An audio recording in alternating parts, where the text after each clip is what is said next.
खबर चंदौली से है, जहां करीब 28 साल के लंबे इंतजार और अधिवक्ताओं के लगातार आंदोलन के बाद आखिरकार चंदौली जनपद न्यायालय का सपना पूरा होने जा रहा है। प्रदेश सरकार से धनराशि मंजूर होने के बाद जिला कलेक्टर कार्यालय के पास न्यायालय भवन का निर्माण तेजी से शुरू हो गया है। मुगलसराय से बीजेपी विधायक रमेश जायसवाल, एसडीएम रतन वर्मा और अधिवक्ताओं का प्रतिनिधिमंडल खुद मौके पर पहुंचा और निर्माणाधीन कोर्ट परिसर का जायजा लिया। इस दौरान कार्यदायी संस्था के इंजीनियरों से निर्माण की बारीकियां भी पूछी गई। अफसरों का कहना है कि यहाँ 5 मंजिला कोर्ट बिल्डिंग, 7 मंजिला अधिवक्ता चैम्बर, न्यायिक अधिकारियों के आवास और पार्क का निर्माण 18 महीने की तय सीमा में पूरा कर लिया जाएगा। विधायक रमेश जायसवाल ने कहा कि ये उनके लिए गर्व की बात है। इतने सालों का संघर्ष उनके कार्यकाल में रंग लाया। उन्होंने साफ कहा कि 284 करोड़ की लागत से बनने वाला ये न्यायालय भवन ऐतिहासिक होगा।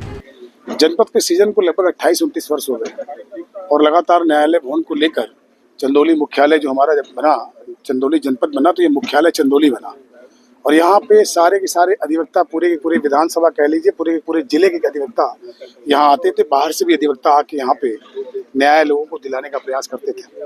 लगातार न्यायालय भवन की लड़ाई 28-29 वर्षों से सम्मानित अधिवक्ता साथी कर रहे थे। बहुत प्रयास के बाद, बहुत बार प्रयास हुआ, उस सौभाग्य से अवसर मुझे प्राप्त हुआ कि कम से कम मेरे रिज्यूम में मैंने बहुत प्रयास भी किया। सारे अधिवक्ताओं के साथ हम लोग कई बार माननीय मुख्यमंत्री से मिले जुले, अंतोगत्वा ये धनराशि स्वीकृत हो गई और आज अब धरातल पे हम सब यहाँ जहाँ उपस्थित हैं, यहाँ काम शुरू हो गया है। सॉइल टेस्टिंग का काम हो गया, पिलर का काम शुरू हो गया है, तेजी से काम शुरू हुआ है। जिस कंपनी को ये टेंडर दिया गया है, ये टेंडर की कुल धनराशि लगभग 284 करोड़ रुपए की थी। जीएसटी काट के लगभग 220-21 करोड़ रुपए की इसकी पूरी लागत आएगी।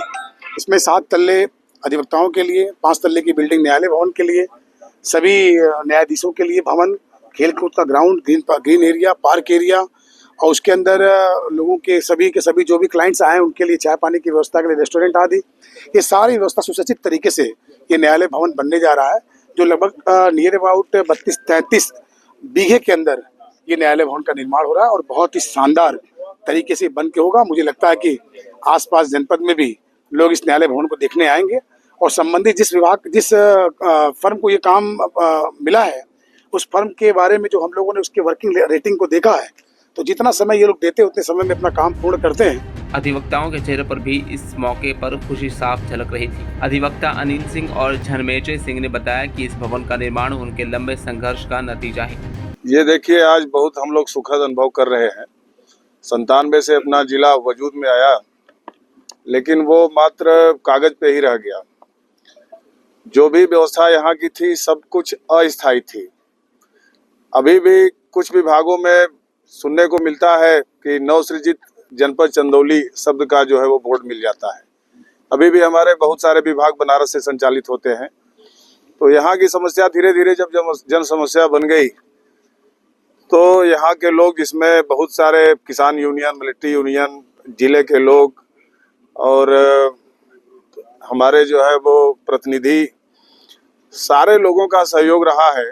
और ये भाग्यशाली नहीं कहिए, सौभाग्यशाली हम लोग हैं कि महाराज जी के सरकार में यह सुखद अनुभव हमारे विधायक जी के सौजन्य से हम लोगों को मिला है। ये सही आपका कहना है कि काफ़ी लंबे संघर्ष के बाद हम लोगों को सफलता मिली है और इसके लिए हम अधिवक्ताओं में काफ़ी हर्ष और खुशी है और इसके लिए विशेष रूप से अपने माननीय विधायक जी को हम धन्यवाद देना चाहेंगे और आभार व्यक्त करना चाहेंगे कि आपका काफ़ी सहयोग हम लोगों के साथ रहा है, जिसकी वजह से हम लोग को ये सफलता मिली है और इसके लिए आपका हम लोग पूरी प्रशंसा करते हैं। कुल मिलाकर चंदौली में न्यायालय भवन का निर्माण सिर्फ एक इमारत का खड़ा होना नहीं, बल्कि ये अधिवक्ताओं और आम जनता के संघर्ष और जीत की कहानी है। ये आने वाले समय में जिले की पहचान बनेगा और न्यायालय की राह को आसान करेगा। Bureau report, dynamite news, Chandauli.